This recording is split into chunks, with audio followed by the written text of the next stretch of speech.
Hello बच्चों, कैसे हैं आप? आई होप सो सब ठीक ठाक होगा। चलिए, आज बच्चे एक स्पेशल क्लास के लिए आए हैं। बहुत फ़ोन आ रहे हैं बार बार, मैंने कहा चलो एक बार चर्चा कर ही देते हैं, है ना। आपने भी सुना होगा कि ICAI has recently issued frequently asked questions on impact of COVID-19 on financial reporting.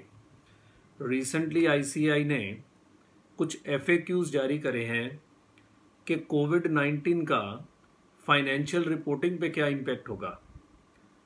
क्या ये मैं इंड AS अमेंडमेंट की बात कर रहा हूं जो रिसेंटली आई थी? The answer is no. ये बच्चे कोई इंड AS अमेंडमेंट नहीं है, पुराने ही रूल्स हैं। जस्ट ICAI ने इंडस्ट्री को क्लैरिफाई किया है कि COVID-19 के कारण जो दिक्कतें आ रही हैं उसमें एग्जिस्टिंग इंड AS के रूल्स को कैसे यूज़ किया जाएगा।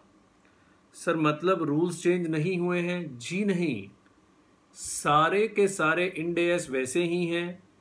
नवंबर 20 के लिए नो अमेंडमेंट इज एप्लीकेबल। जो रिसेंटली अमेंडमेंट हुई भी है वो नवंबर 20 के लिए एप्लीकेबल नहीं है। नवंबर 20 में सारे इंड AS एप्लीकेबल हैं और एज इट इज ही एप्लीकेबल हैं। ठीक है, देयर इज नो चेंज, कुछ भी नहीं है, कोई अमेंडमेंट नहीं है। बट ये जो क्लैरिफिकेशंस जारी किए गए हैं तो इसमें बच्चे बहुत डर गए हैं कि ये पता नहीं क्या है।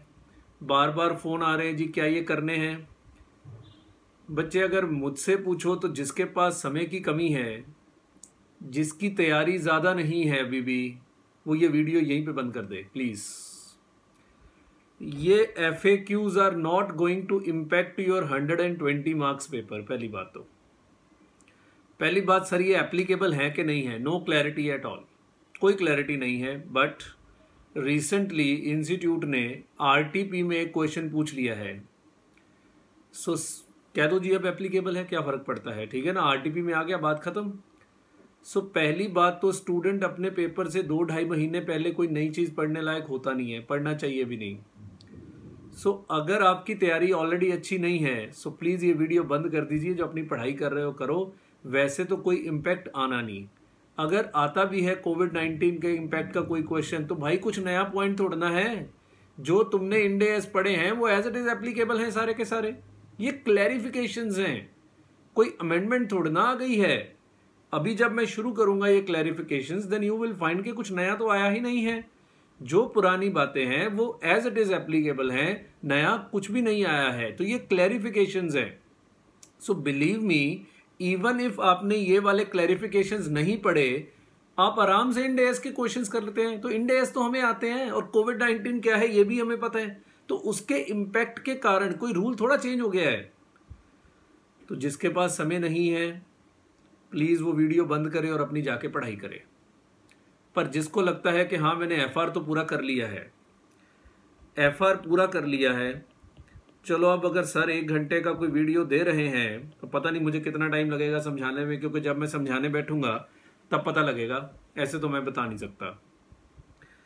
तो जिसने FR ऑलरेडी पूरा पढ़ लिया है और उसको लगता है कि चल क्लैरिफिकेशंस के लिए ही सही पर एक बार मुझे देख लेना चाहिए, बिकॉज RTP में क्वेश्चन पूछा गया है तो एप्लीकेबल है, कोई दिक्कत वाली बात नहीं है। क्यों ना मैं इसको देख ही लूँ। तो वो इस वीडियो को देख ले। जिसकी ऑलरेडी तैयारी नहीं है वो ये नई चीज़ें पढ़ के क्या करेगा? और वैसे कुछ नया है नहीं, मैं बार बार एक ही चीज़ बोल रहा हूँ, कुछ नया नहीं है, पुरानी बातें हैं। बस कोविड के दौरान जो काम हो रहे हैं बस। अब बच्चे कोविड के दौरान हम भी तो पढ़ा ही रहे हैं ना, बट सेंटर से नहीं पढ़ा रहे और वर्क फ्रॉम होम से पढ़ा रहे हैं, बस इतना सा अंतर है, काम तो हो ही रहा है।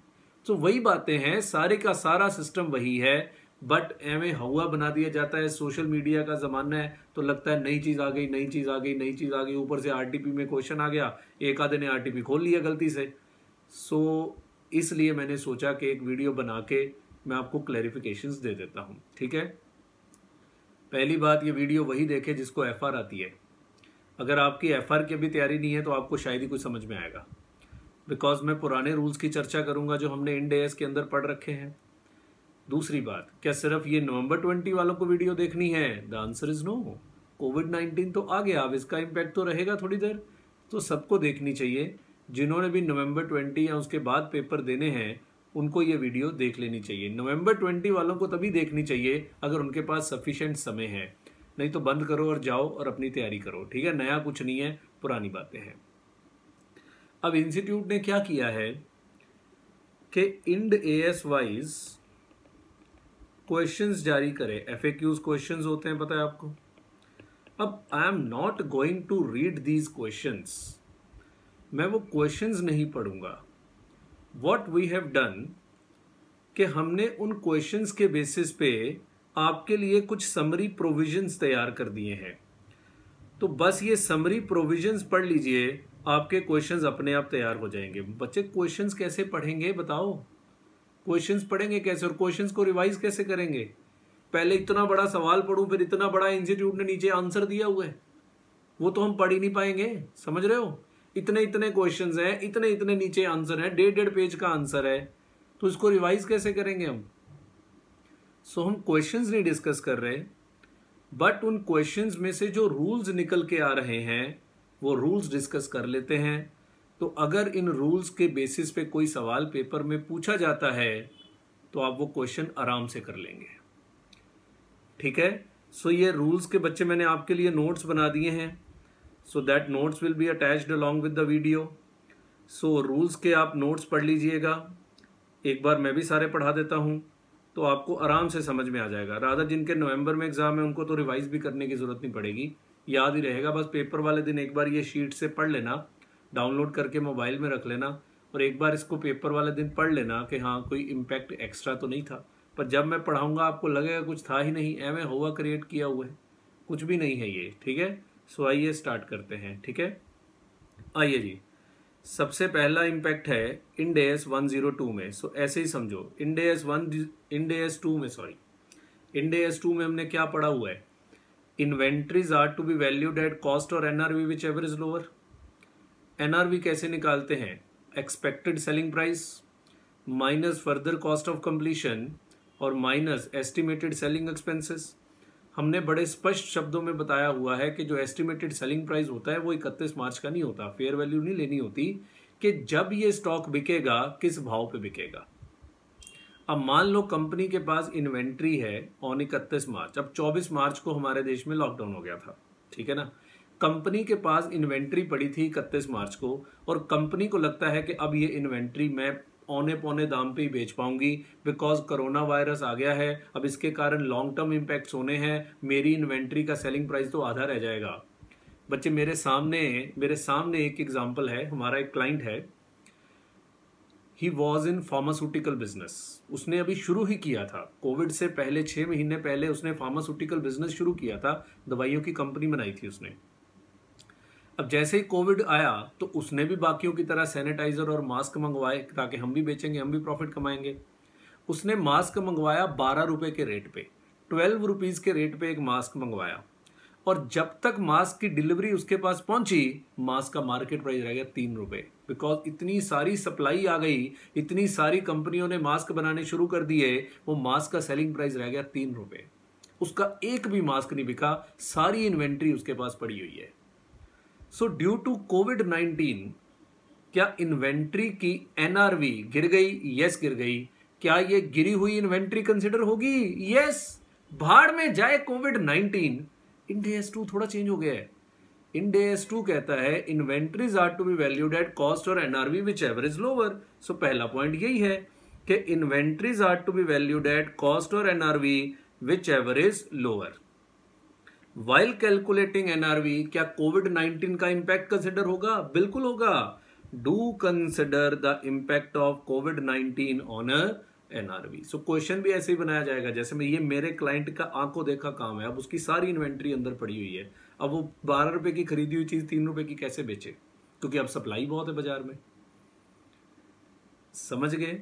सो सिंपल रूल है, कुछ भी चेंज नहीं है। Inventories are to be valued at cost or NRV, whichever is lower, and while calculating NRV, impact of COVID-19 should be considered. बस बात खत्म, ठीक है। दूसरी बात, फिर हमने पढ़ा था कि इन्वेंट्री वैल्यूएशन में जो फिक्स्ड ओवरहेड्स कंसिडर करे जाते हैं उनका एब्जॉर्प्शन रेट निकाला जाता है, पढ़ा हुआ है, मैंने पहले ही बोला है। ये वीडियो उसी के लिए है जिसको एफआर आती है, जिसको एफआर ही नहीं आती वो क्या करेगा इस वीडियो का। हाँ जी, फिक्स्ड ओवरहेड एब्जॉर्प्शन रेट का एक फॉर्मूला था कि fixed overheads divided by normal और actual capacity which ever is higher.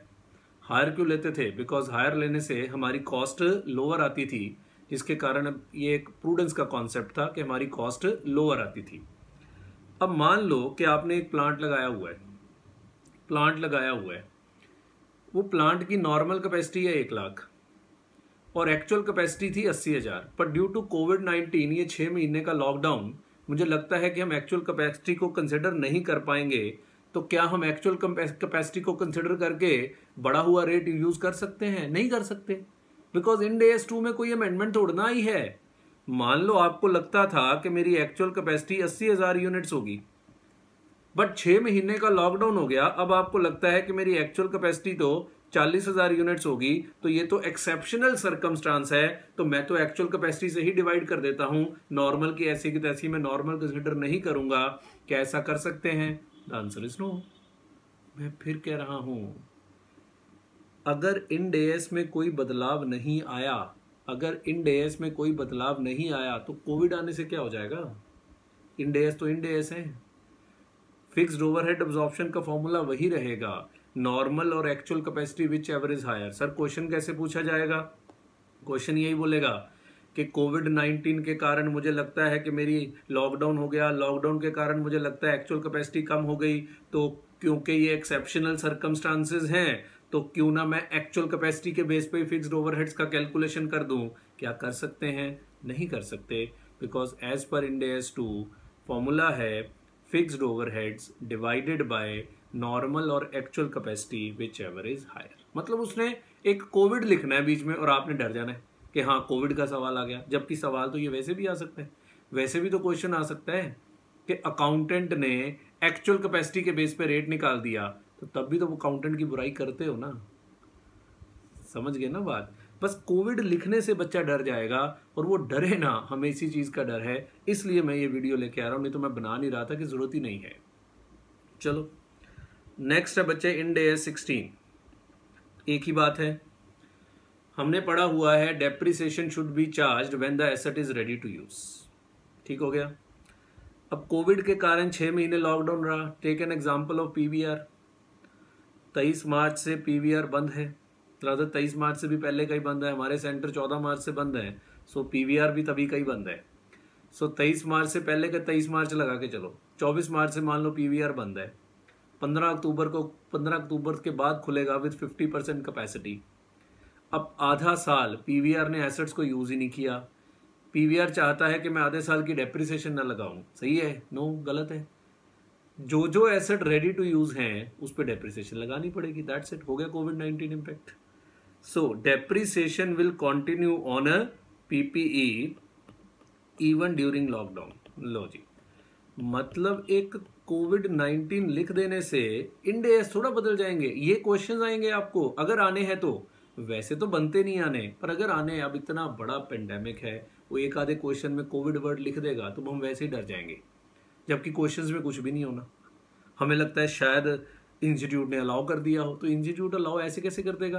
पहले इंड AS में अमेंडमेंट करेगा तभी कर देगा, और इंड AS में अमेंडमेंट इंस्टीट्यूट ने थोड़ा करनी है। इंड AS में अमेंडमेंट तो पार्लियामेंट ने करनी है, अदर कंपनी MCA ने करनी है, पार्लियामेंट क्या गया, MCA ने करनी है, और वो करी भी है उन्होंने, और वो अमेंडमेंट अपने पेपर में एप्लीकेबल नहीं है। समझ गए?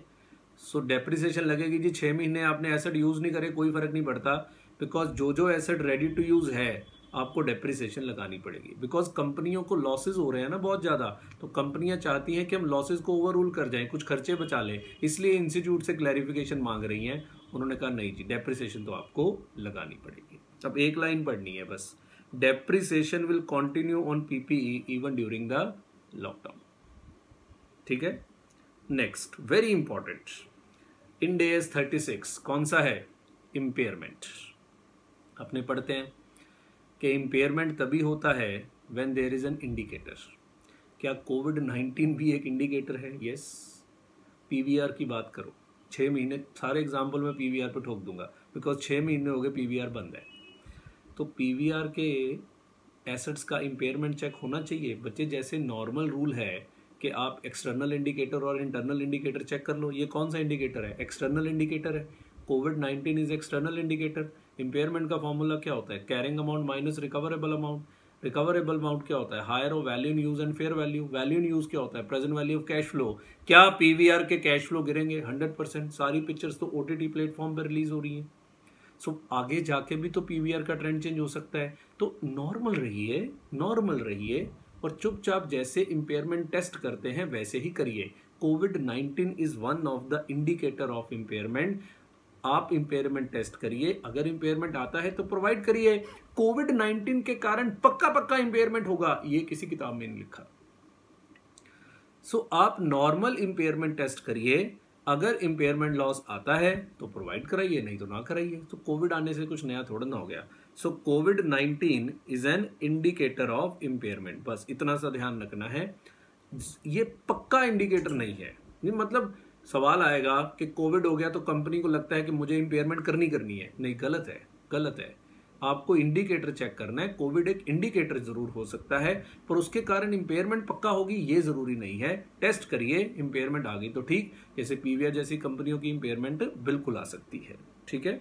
दूसरा, हमने एक इंडिकेटर पढ़ा था कि अगर मार्केट वैल्यू या market cap is less than the book value there is an indicator of impairment. अब हुआ क्या, 31 मार्च को शेयर बाजार बुरी तरह से गिरा। 31 मार्च को क्यों, वो तो 23 मार्च तक ही गिरा था। 24 मार्च से तो वो रिवर्स होना शुरू हो गया था। 12,400 का शेयर बाजार 7500 की मार्केट हो गई। तो बहुत सी कंपनियों के शेयरों के भाव तो 75% गिर गए थे। जो स्मॉल कैप शेयर्स थे वो तो 75% डाउन थे। तो बहुत सी कंपनीज की मार्केट प्राइस बुक वैल्यू से नीचे चली गई। अब आपसे सवाल पूछा जाएगा कि ये तो एक पेंडेमिक है, एक एक्सेप्शनल सर्कमस्टांसेस है जिसके कारण मार्केट प्राइस नीचे चली गई, इसको हम इम्पेयरमेंट का इंडिकेटर नहीं मानते। क्या ये सही है? नो, गलत है। इम्पेयरमेंट का इंडिकेटर ये है, चाहे ये एक्सेप्शनल सर्कमस्टांसेस के कारण ही क्यों नहीं हुआ, पर इंड एस में तो कोई चेंज नहीं हुआ। एक्सटर्नल इंडिकेटर में ये इम्पेयरमेंट का इंडिकेटर लिखा हुआ है कि अगर market cap is less then book value, this is an indicator of impairment. चाहे वो कोविड के कारण हुआ, चाहे वो किसी के भी कारण हुआ, if market price is less than the book value then this is an indicator of impairment. मैं क्विकली मैं बहुत इन डेप्थ नहीं करूंगा कि हाँ मैं अब इम्पेयरमेंट समझाने लग जाऊं, नहीं, मुझे सिर्फ टू द पॉइंट बात करनी है नवंबर 20 के बच्चों को ध्यान में रखते हुए कि उनके पास ज़्यादा समय नहीं है। सो टू द पॉइंट बात करूंगा, समझ गए। सो ये आ सकता है पेपर में कि वो जानबूझ के बोल देगा कि कोविड-19 के कारण बिजनेस बंद हो गया, तो हमें लगता है कि एक्सेप्शनल सिचुएशन है तो हमें इम्पेयरमेंट टेस्ट करने की जरूरत नहीं है, या हमें पक्का इम्पेयरमेंट लॉस चार्ज करना है, या मार्केट प्राइस गिर गया है, this is not an indicator because Covid एक एक्सेप्शनल सर्कमस्टांसेस हैं। जी नहीं, इंड एस में कोई बदलाव नहीं है। अगर 31 मार्च को मार्केट प्राइस बुक वैल्यू से नीचे है, किसी भी कारण से है, this is an indicator of impairment.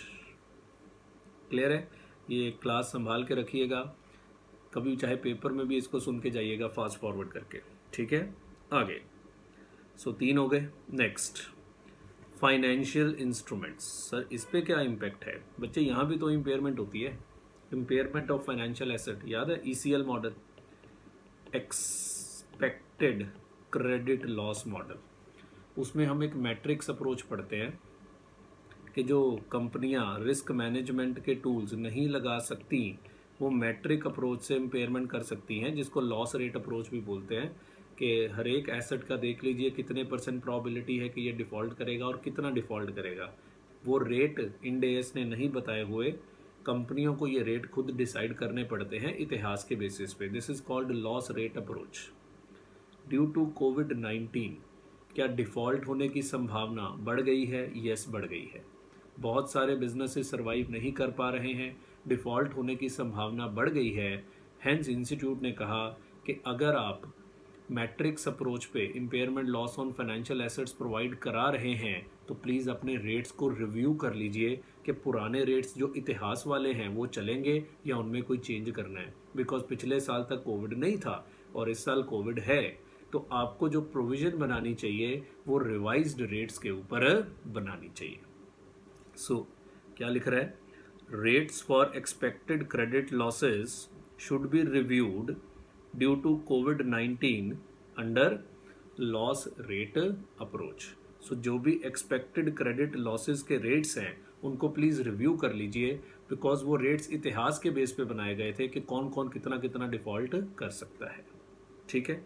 दूसरी बात, हमने पढ़ा था कि इम्पेयरमेंट ऑन फाइनेंशियल एसेट दो तरह का होता है, एक 12 मंथ ECL, एक life time ECL। If there is significant increase in credit risk, there is lifetime ECL. If there is significant increase in credit risk, there is lifetime ECL. वो कह रहा है कोविड-19 के कारण आप चेक करिए कि कोई significant increase in credit risk तो नहीं हो गया। So we need to check whether lockdown results in significant increase in credit risk, और अगर हो गया है तो फिर उसका 12 मंथ ECL नहीं, रादर लाइफ टाइम ECL बनाइएगा। सो नॉर्मल बातें हैं, कोई मुश्किल बात नहीं है। सो पहला है कि आप अपने लॉस के रेट जो आपने इतिहास में यूज़ करे हैं उनको रिव्यू करके चेक कर लीजिए कोई चेंजेस तो नहीं है। दूसरा है आप चेक कर लीजिए कि कोई significant increase in credit risk तो नहीं हो गया। तीसरा थोड़ा अजीब है, हालांकि हमने हेज अकाउंटिंग बहुत डिटेल में डिस्कस किया हुआ है, इंस्टीट्यूट ने तो सिर्फ थ्योरी दिया है हेज अकाउंटिंग के ऊपर। हेज अकाउंटिंग में एक हेज होता था, 3 तरह के हेज होते थे ना, एक फेयर वैल्यू। अब मैं ना रिवीजन में नहीं जाना चाहता, नहीं तो it will take lot of time, so मैं डायरेक्टली पॉइंट पे आता हूँ। कैश फ्लो हेज होता था। सो कैश फ्लो हेज में क्या होता था, हेजिंग इंस्ट्रूमेंट का गेन लॉस आप कैश फ्लो हेज रिजर्व में डालते थे और कैश फ्लो हेज रिजर्व को PL में हिट कराते थे जब हेज्ड आइटम PL को हिट करती थी। ठीक है, प्रोवाइडेड के वो इफेक्टिव हेज होना चाहिए, इनइफेक्टिव पोर्शन P&L में जाता था। अब मान लो आपने कोई सेल कॉन्ट्रैक्ट किया हुआ है विदेश से, विदेश में कोई सेल्स कॉन्ट्रैक्ट था, अप्रैल में मुझे सेल करनी थी, मैंने पहले हाईली प्रोबेबल फोरकास्ट ट्रांजैक्शन, ठीक है ना, तो इसका कैश फ्लो हेज होता है। सो मैंने इसके लिए पहले से ही forward contract to sell dollar ले रखा है, forward contract to sell dollar ले रखा है। अब 31 मार्च को मुझे तो डेरिवेटिव का गेन लॉस बुक करना पड़ेगा, पर मेरा जो सेल कॉन्ट्रैक्ट था वो बाद में कैंसिल हो गया ड्यू टू कोविड-19। सेल कॉन्ट्रैक्ट कैंसिल हो गया ड्यू टू कोविड-19। अब ड्यू टू कोविड-19 कैंसिल हुआ, ये वैसे भी तो कैंसिल हो सकता है। अब वो कोविड लिख देगा, आप डर जाएंगे पेपर में, तो वैसे भी तो सवाल बन ही सकता है। सो सेल्स कॉन्ट्रैक्ट कैंसिल हो गया ड्यू टू कोविड-19। अब नाउ द क्वेश्चन इज कि जो मैंने हेज के लिए हेजिंग इंस्ट्रूमेंट ले रखा है उसका गेन लॉस कहाँ डालूं? तो इंस्टीट्यूट कहता अब ये कैश फ्लो हेज रिजर्व में नहीं जाएगा 31 मार्च को, ये सीधा प्रॉफिट एंड लॉस अकाउंट में जाएगा। कारण क्योंकि हेज्ड आइटम अब कभी P&L में आएगी ही नहीं, तो this becomes your ineffective hedge, और इनइफेक्टिव हेज का गेन लॉस कहाँ जाता है? P&L में जाता है। समझे? क्योंकि हेजिंग इंस्ट्रूमेंट का तो 31 मार्च को आपको फेयर वैल्यू पे लाना ही पड़ेगा। नॉर्मल सर्कमस्टांसेस में मैं उसको कैश फ्लो हेज रिजर्व में भेजता और वो cash flow hedge reserve OCI में दिखाते हैं। पर अब क्या हुआ, 24 मार्च को लॉकडाउन था, अप्रैल में सेल करनी थी, तो लॉकडाउन के कारण सेल कॉन्ट्रैक्ट ही कैंसिल हो गया। पर जो हेजिंग इंस्ट्रूमेंट ले रखा है उस पर तो गेन लॉस होगा 31 मार्च को, तो अब उसको OCI में नहीं डालेंगे because it becomes ineffective hedge, और हेज्ड आइटम क्योंकि कभी आएगी ही नहीं इसलिए आप उसको P&L में डाल दीजिए। थोड़ा टेक्निकल है, जिसको हेज अकाउंटिंग याद है वही कर सकता है। So cash flow hedge reserve will be transfer to P&L if transaction of sale is cancelled, of course due to COVID-19. Since hedged item no longer exists and hedge become the ineffective hedge, क्योंकि hedge item exist कर ही नहीं रही और hedge कौन सा hedge बन गया है? ineffective hedge बन गया है। ठीक है, सो ये थोड़े डिफरेंट है। इम्पेयरमेंट वाला टॉपिक अब मुझे नहीं पता कितनों को याद है, जिसको याद है उसको मेरी बात समझ में आ गई होगी कि मैं क्या कह रहा हूँ। ठीक है, जस्ट एक लिप सर्विस देनी है बस, और कुछ नहीं है। Next, Ind AS 113 fair value measurement. हम इंड AS 113 में पढ़ते हैं कि फेयर वैल्यू निकालने के लिए जो इनपुट्स यूज होते हैं उसका हिरार्की होता है ना, level 1 inputs, level 2 inputs, level 3 inputs. Level 1 में आते हैं कोटेड मार्केट प्राइस, लेवल 2 में ऑब्जर्वेबल और लेवल 3 में अनऑब्जर्वेबल। ठीक है, पढ़ा हुआ है। सवाल पूछा गया इंस्टीट्यूट से कि 31 मार्च को शेयर बाजार बहुत गिरा हुआ था, बहुत गिरा हुआ था, यस गिरा हुआ था। कोटेड मार्केट प्राइस बहुत गिरे हुए थे, एक्सेप्शनल सर्कमस्टांसेस के कारण कोटेड मार्केट प्राइस गिरे हुए थे। Can still such quoted market price be taken as level 1 inputs? Yes. अब गिरे हुए थे फिर क्या हो गया? शेयर बाजार गिरा हुआ है तो कोटेड मार्केट प्राइस तो वही है ना जो शेयर बाजार में है, तो that will still be considered as level 1 input. इससे कोई नहीं फर्क पड़ता कि हाँ शेयर बाजार गिरा हुआ है तो मैं लेवल 1 इनपुट चेंज कर दूंगा, नहीं, गलत है। सो पहला, even if market price falls the quoted price will still be considered as a level 1 inputs. हर एक में आप ऐड कर सकते हो market price falls due to COVID, but still जो कोटेड प्राइस है उसको लेवल 1 इनपुट्स माना जाएगा। ठीक है। दूसरी बात हमने पढ़ा था, ये वैसे तो इंड एस उसमें होना चाहिए 109 में अगला पॉइंट, पर चलो यहाँ पे लिखा है, यहीं पे पढ़ा देते हैं। अगर आप इक्विटी शेयर्स में इन्वेस्टमेंट करते हैं, इंड एस 109, अगर आप इक्विटी शेयर्स में इन्वेस्टमेंट करते हैं तो that is in FVTPL asset, कारण no contractual cash flows, but there is irrevocable option at the beginning, irrevocable option जहां हम उस इक्विटी शेयर्स को एफवीटी ओसीआई में ट्रांसफर कर सकते हैं। इररिवोकेबल होता है ना कि बाद में उसका रिक्लासिफिकेशन अलाउड नहीं है, इररिवोकेबल ऑप्शन है कि आप उसको एफवीटी ओसीआई बना सकते हैं। सवाल पूछा गया कि मैंने इक्विटी शेयर्स खरीदे थे कभी भी मार्च 20 से पहले, कभी भी मान लो जनवरी 20 में, और मैंने इसको एफवीटीपीएल रखा। कोविड-19 आने से उसका भाव बहुत गिर गया क्योंकि शेयर बाजार बहुत बुरी तरह से गिरा और उसका भाव बहुत गिर गया 31 मार्च को। अब मैं चाहता हूं कि मैं 31 मार्च को उसको एफवीटी ओसीआई बनाऊं, नॉट पॉसिबल, नॉट पॉसिबल। ये at the time of initial recognition ये इररिवोकेबल ऑप्शन दी गई है आपको, बाद में आप नहीं कर सकते। Once you have classified it as FVTPL it will remain at FVTPL. कोविड-19 आने से हम इंड एस थोड़ा चेंज कर देंगे। सो इवन दो भाव गिर भी गया है, मैं एक एक बार ही बोल रहा हूँ बिकॉज एक एक बार बोलने में मुझे 1 घंटा लग जाएगा, तो चाहे आप 2 बार वीडियोस देख लीजिएगा अगर 2 बार सुनना है तो, ठीक है ना। सो वैसे लिखा भी हुआ है आपके सामने सब कुछ। सो कोविड-19 आने से हमें कोई फर्क नहीं पड़ता, investment will still be classified as FVTPL. अगर आपने पहले एफवीटी ओसीआई बनाया होता तब मान सकते थे, अभी आप उसको नहीं बना सकते एफवीटी ओसीआई, ठीक है। सो choice of conversion of investment in equity shares from FVTPL to FVT OCI is not allowed, is not allowed because this exemption was available only at the time of initial recognition। बाद में आपको ये exemption available नहीं है, ठीक है बच्चे। ये कहानी जो मैं बोल रहा हूँ ना ये मेन है, तभी मैं कह रहा हूँ इस क्लास को सेव करके रखिएगा, चाहे पेपर की जब तैयारी करेंगे तो आधा घंटे में फास्ट फॉरवर्ड करके इसको सुन लीजिएगा, ठीक है। बस आपके पेपर की तैयारी बढ़िया हो जाएगी, कोई भी सवाल कोविड का आएगा आप कर पाएंगे। क्लियर है। अगली बात है कि लेवल 1 होता है कोटेड मार्केट प्राइस। मान लो 31 मार्च को कमोडिटी मार्केट ही बंद हो गया, हालांकि हमारे देश में तो शेयर बाजार वगैरह चलते रहे, पर उस दिन कोई ट्रांजैक्शन ही नहीं हुई, कोई मार्केट में गया ही नहीं। बड़ी जगह ऐसे हुआ है कि बड़ी मार्केट्स बंद थी, कोई ट्रांजैक्शन ही नहीं हुई। तो जब ट्रांजैक्शन ही नहीं हुई तो मुझे उसका कोटेड मार्केट प्राइस पता ही नहीं। आप समझ रहे हो, लेवल 1 इनपुट्स क्या होते हैं, कोटेड मार्केट प्राइस। पर मार्केट प्राइस तो तब होगा ना जब कोई ट्रांजैक्शन होगी। मान लो कोविड के कारण कोई गया ही नहीं मार्केट में और ट्रांजैक्शन ही नहीं हुई कोई, तो क्या मैं इन्वेस्टमेंट को कॉस्ट पे वैल्यू कर दूं, फेयर वैल्यू पे रहने दूं? वो कह रहा क्या हो गया तुम्हें, क्या सिर्फ एक ही इनपुट है लेवल 1? नो, अगर लेवल 1 नॉट अवेलेबल तो लेवल 2 यूज करो, लेवल 3 यूज करो और फेयर वैल्यू पे कैलकुलेट करो, कॉस्ट पे वैल्यू नहीं कर सकते। देखो बेवकूफ बना रहे हैं आपको, ये क्या सवाल हुए। आपको इंड एस फॉलो करना है। मुझे बड़ी घिन आती है ऐसी चीजों से कि जब मार्केट में इतना हवा क्रिएट कर दिया जाता है और ऊपर से हम ये सब कंट्रीब्यूशन हमारे टीचर लोगों का है, वो हवा क्रिएट करते हैं। वो बच्चों को बताएं कि इसमें नया कुछ आया ही नहीं, पुराना इंड एएस है भाई, क्यों बच्चों को पैनिक करते हो? और अगर सुनना भी है तो तेरे दिमाग पे कोई बोझ नहीं पड़ने वाला। मैं बच्चे को कह दूं जी नई चीजें आ गई हैं जी, ये तो तुझे पढ़नी पड़ेगी, वो पढ़ता पढ़ता ही परेशान रहेगा, मेरी क्लास देखता हुआ भी परेशान रहेगा। अब उसको पता है मैं कुछ नया तो सुन नहीं रहा। सो लेवल 1 इनपुट नहीं अवेलेबल है तो भाई लेवल 2 यूज कर, लेवल 3 यूज कर, कॉस्ट पे वैल्यू नहीं कर सकता। तो कोविड आ गया तो क्या हो गया, ठीक है। So if level 1 inputs are not available because there is no trading, क्योंकि ट्रेडिंग होगी तो कोटेड मार्केट प्राइस अवेलेबल होगा।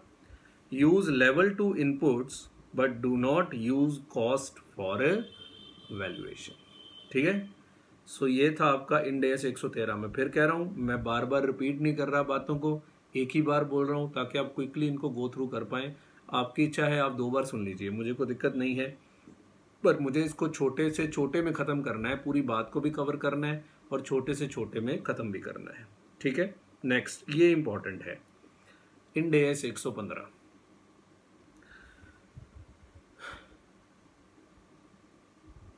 हमसे भी कुछ बच्चे पढ़ गए थे, बैच ख़त्म होने वाला था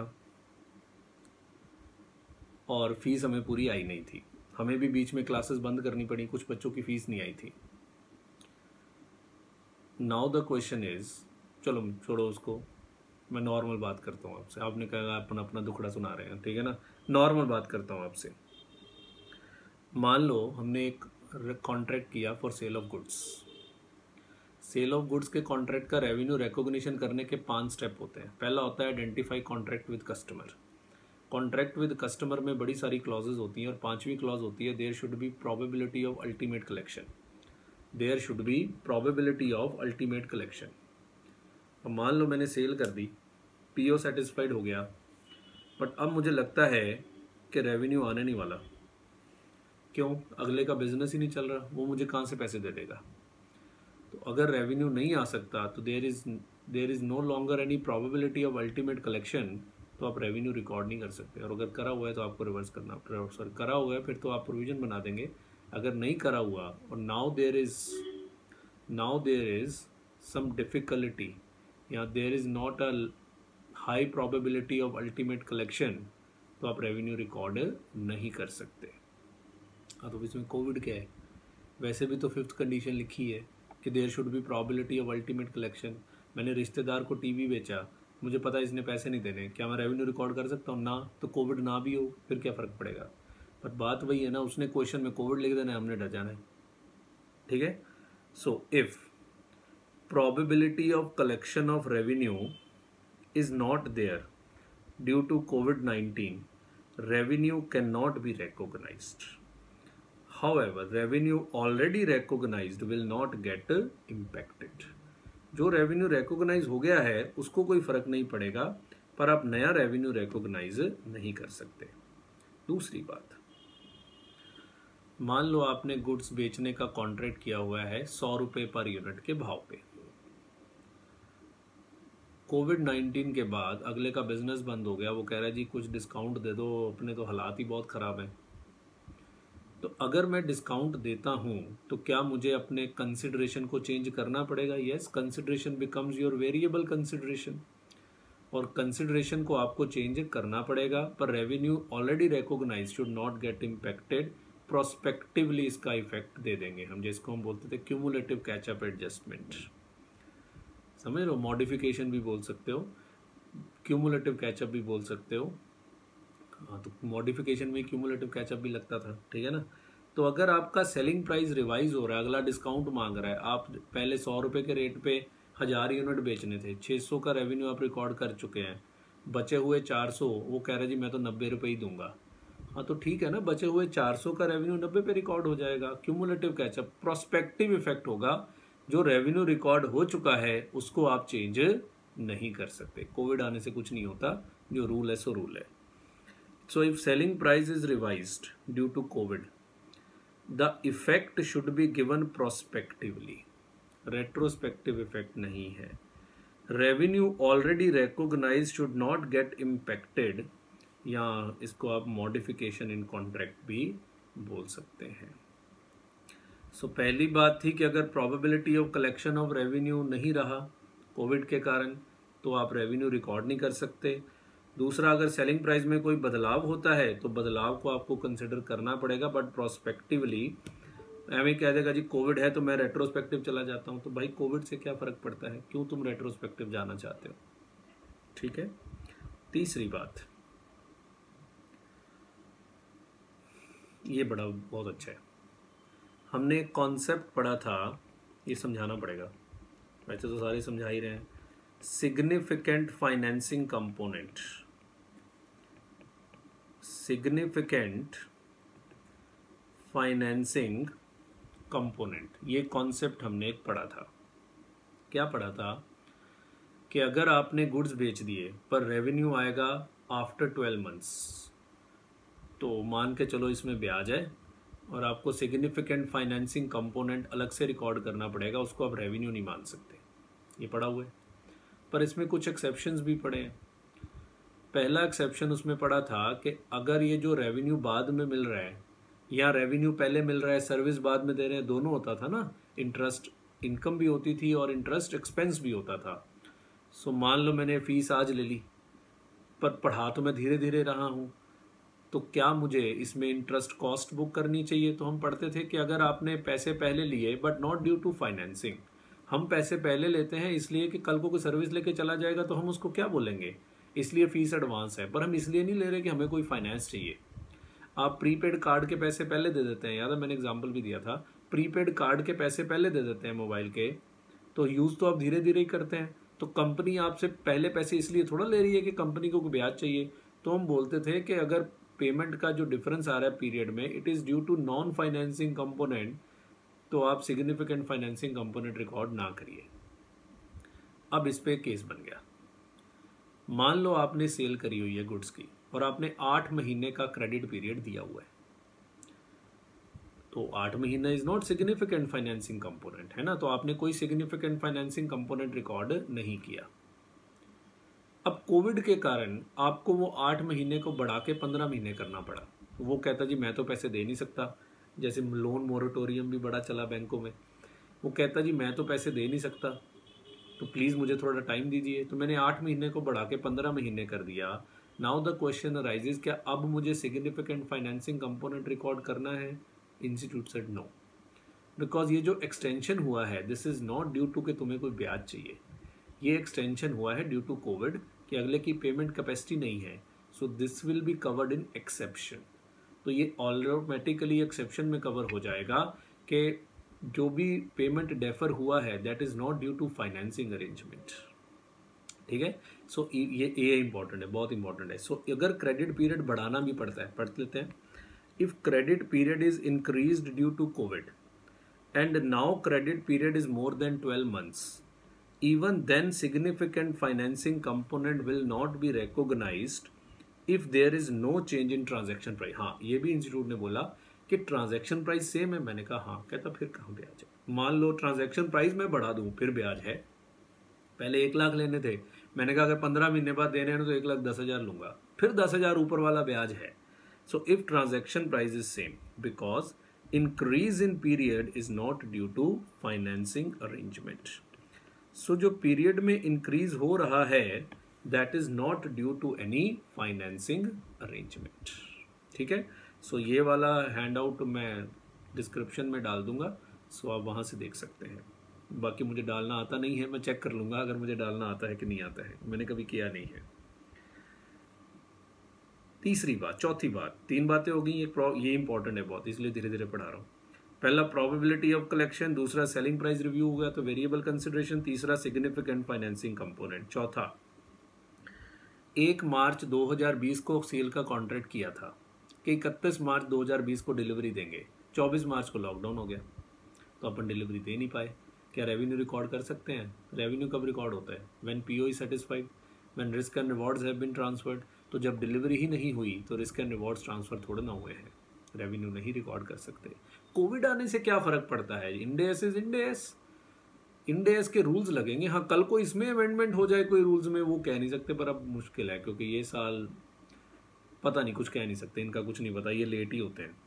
सो ये ध्यान रखिएगा। So if we are unable to dispatch the goods due to lockdown then revenue cannot be recognized because PO is not satisfied and risk and rewards are not transferred. ठीक है, आगे ये बड़ा इंटरेस्टिंग पॉइंट है। IPL होना था, I think April में था IPL। सो मान लो IPL के लिए आपकी कंपनी को कॉन्ट्रैक्ट मिला था चिन्ना स्वामी स्टेडियम को सजाने का।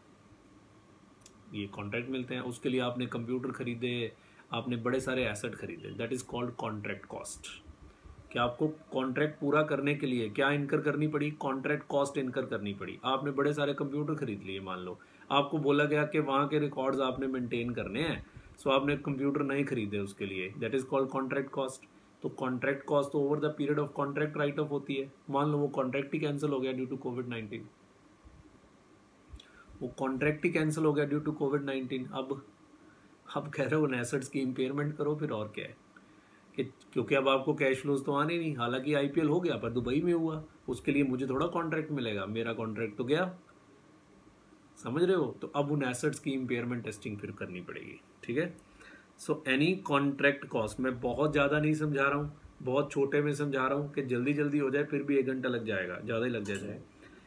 Any contract cost already incurred due to contract which was not fulfilled due to lockdown, then we need to charge impairment on a contract assets। तो जितने भी contract के assets हैं उसमें आपको impairment loss charge करना पड़ेगा।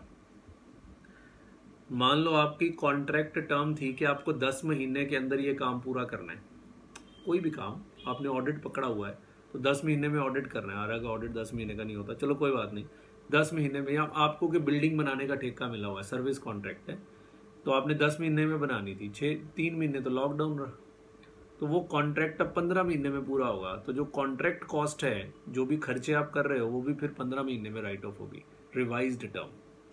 सो if contract term is revised then write off contract cost as per the revised contract term.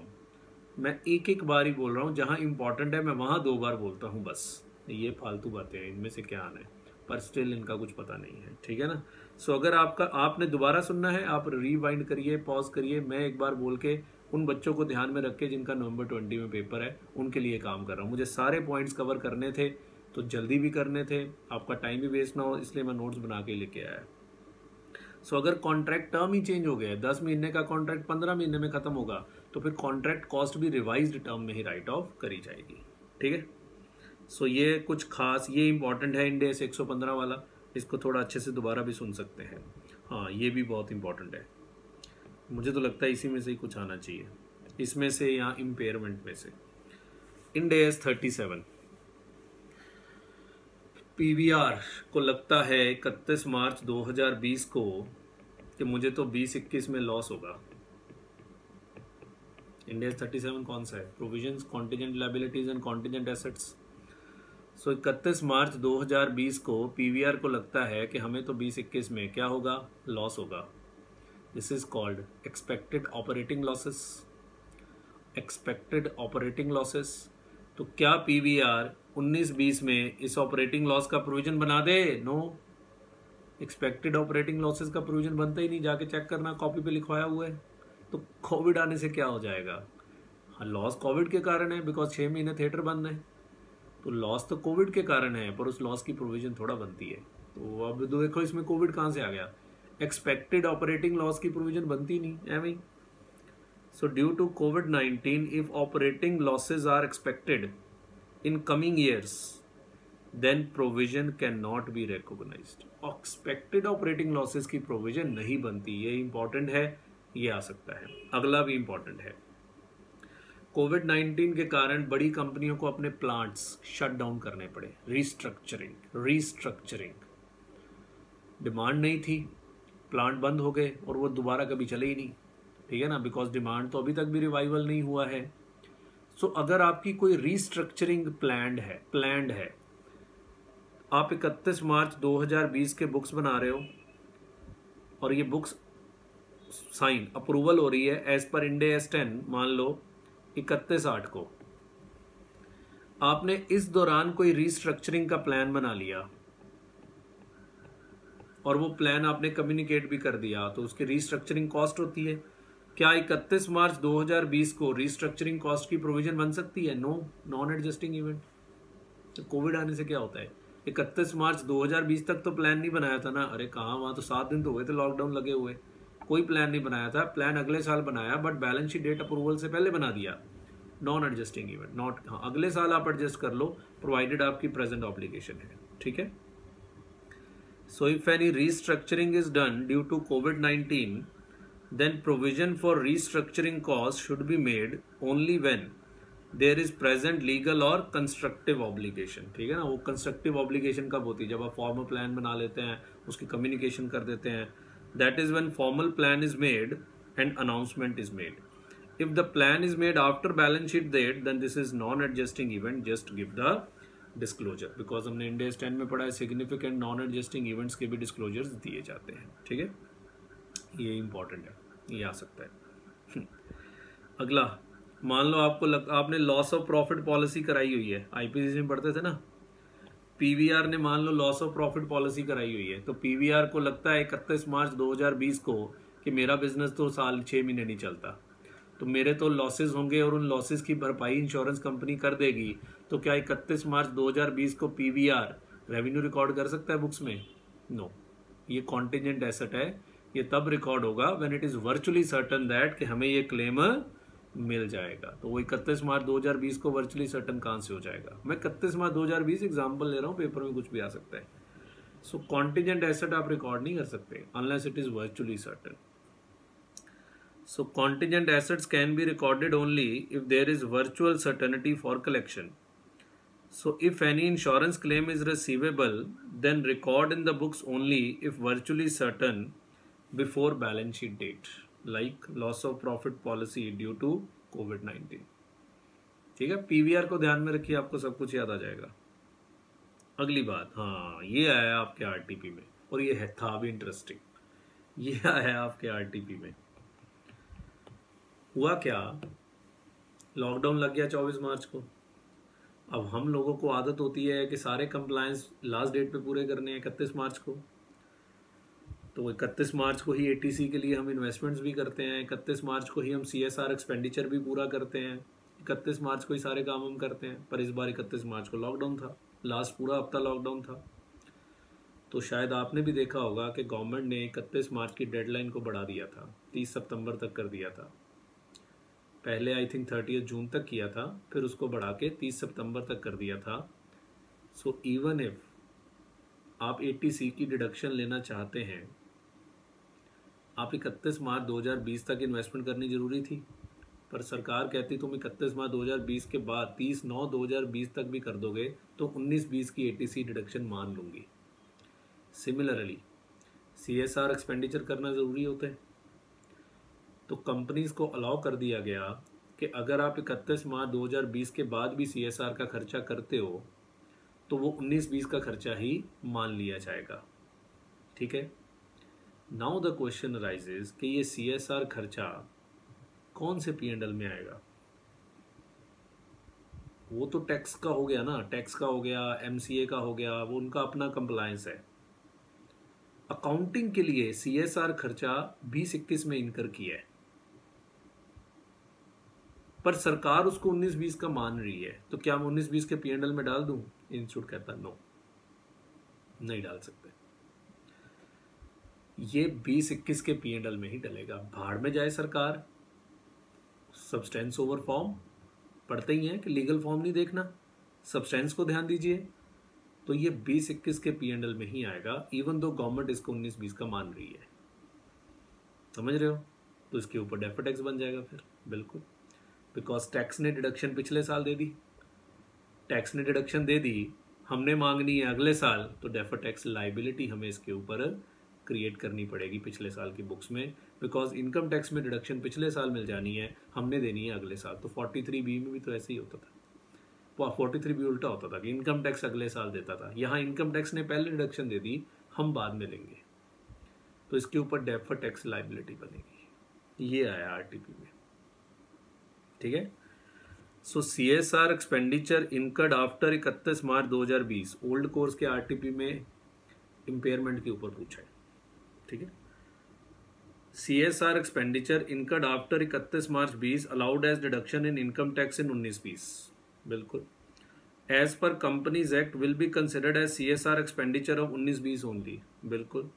However for financial reporting FR this will be shown as CSR expenditure of 2021 only and we will create deferred tax liability on that expenditure. So ये 20-21 की liability ही मानी जाएगी और आपको इसके ऊपर 20-21 का खर्चा माना जाएगा और आपको इसके ऊपर डेफर्ड टैक्स की क्या बनानी पड़ेगी, लाइबिलिटी बनानी पड़ेगी। क्लियर है। नेक्स्ट बड़ा इंपॉर्टेंट है, इंड AS 23 बोरोइंग कॉस्ट, याद है, सस्पेंशन ऑफ बोरोइंग कॉस्ट।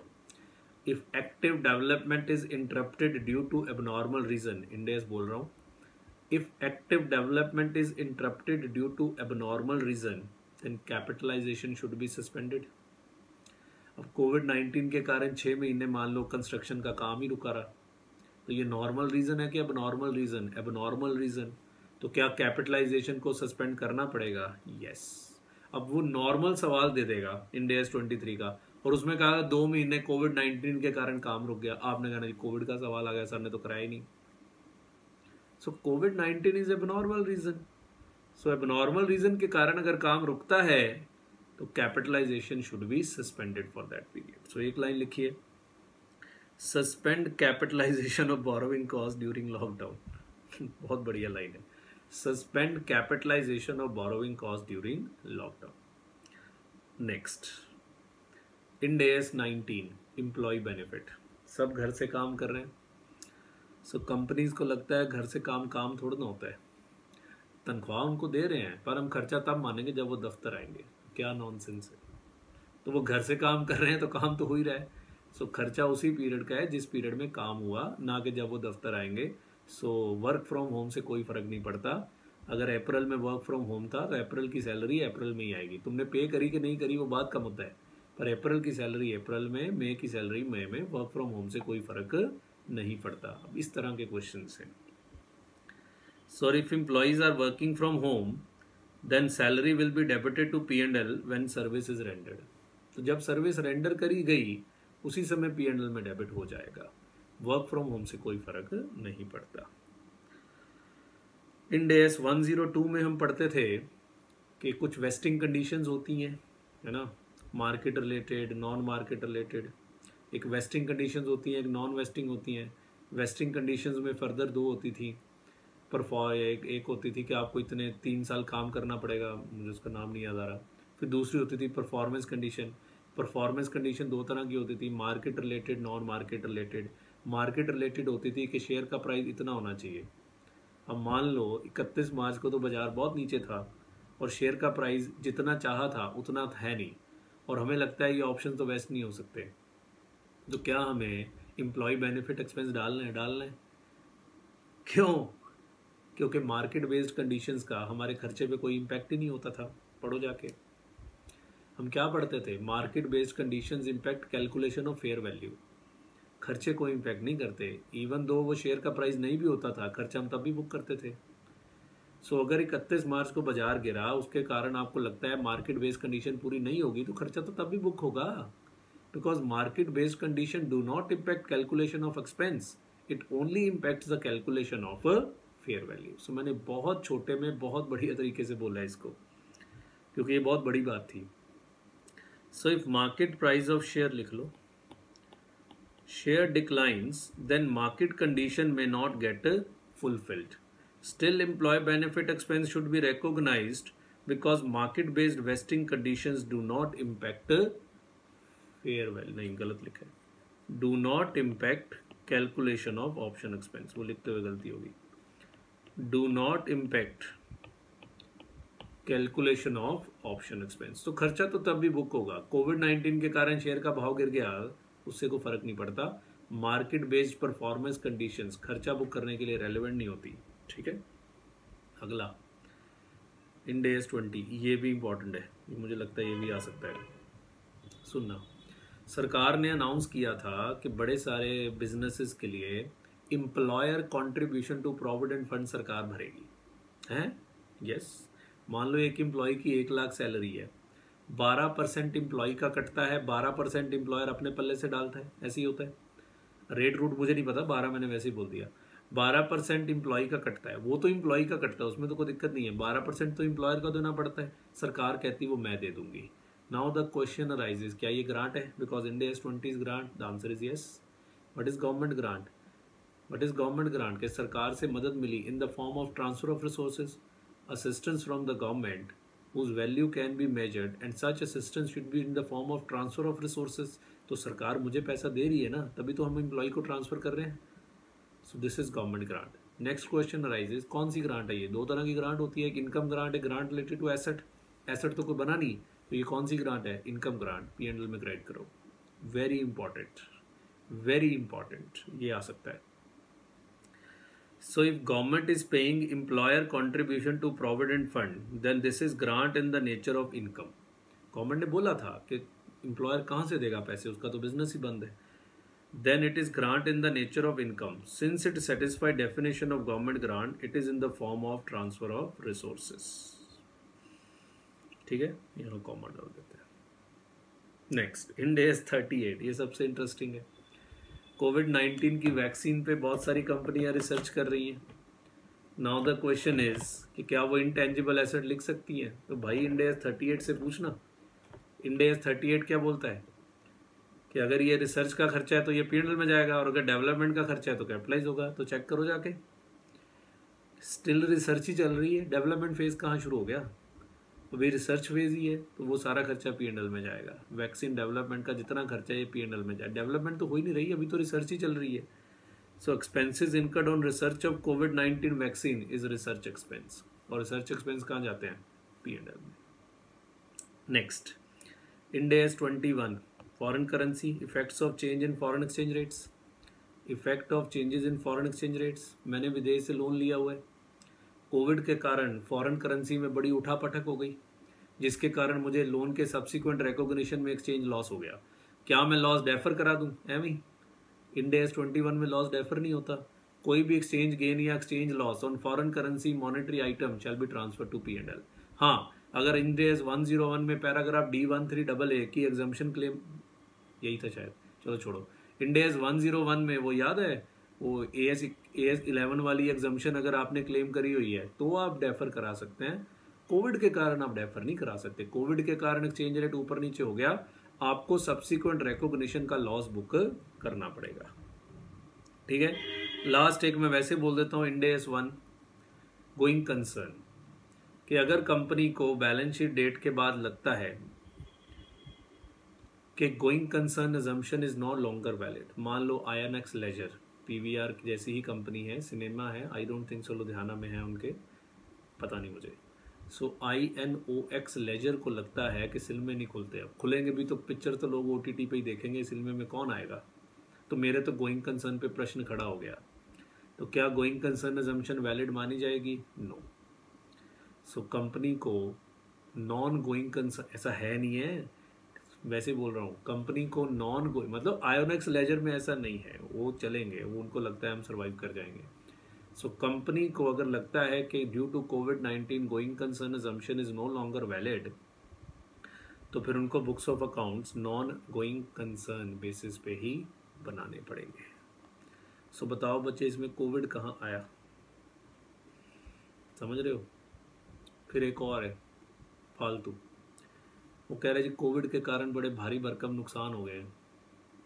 क्या नुकसान हुआ? इन्वेंट्री को NRV पे दिखाना पड़ा, विच एवर इज लोअर करना पड़ा, इन्वेस्टमेंट्स को फेयर वैल्यू पे दिखाना पड़ा, फेयर वैल्यू बहुत नीचे थी। मैं इनको एक्स्ट्रा ऑर्डिनरी आइटम दिखाना चाहता हूँ, ये लो।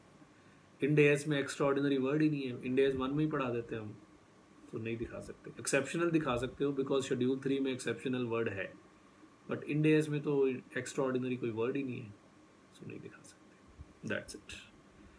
सो मैंने ऑलमोस्ट सारे केसेस को कवर कर दिया जो इम्पॉर्टेंट हैं। उन्होंने तो इससे भी ज़्यादा दिए हैं, वो डिस्क्लोजर के हैं, बाकी वो आपके लिए रेलेवेंट नहीं है। हमने वो कवर करिए हैं, समझ लो, जिनमें से प्रैक्टिकल क्वेश्चन बन सकता है। ठीक है, सो चाहे आप इसको 2 बार सुनिए, अब 3 बार सुनिए। मेरी कोशिश थी कि मैं विदिन 1 आवर इसको कंप्लीट कर दूं, ताकि नवंबर 20 वाला बच्चा ज़्यादा पैनिक ना हो ये क्लास देख के कि हाँ इतनी बड़ी क्लास है। ओके, चलिए सो ये बात यहीं पे करते हैं ख़त्म। अपनी पढ़ाई करते रहिए, इन सब चक्करों में ना पढ़ा करो, कोविड आ गया, ये आ गया, वो आ गया। आपकी पढ़ाई वैसी ही है, कोई अमेंडमेंट नहीं हुई सिलेबस में, ये कोई अमेंडमेंट नहीं थे, ये क्लैरिफिकेशंस थे बस। चलो अब हमने पढ़ लिए हैं, आप भी इसको एक बार देख लीजिए, चाहे अभी देख लीजिएगा, चाहे बाद में एक बार पेपर के जब तैयारी करोगे तब एक बार ये क्लास देख लेना बस, या नोट्स पढ़ लेना, जैसे आपको ठीक लगे। ठीक है, चलिए बहुत बहुत धन्यवाद।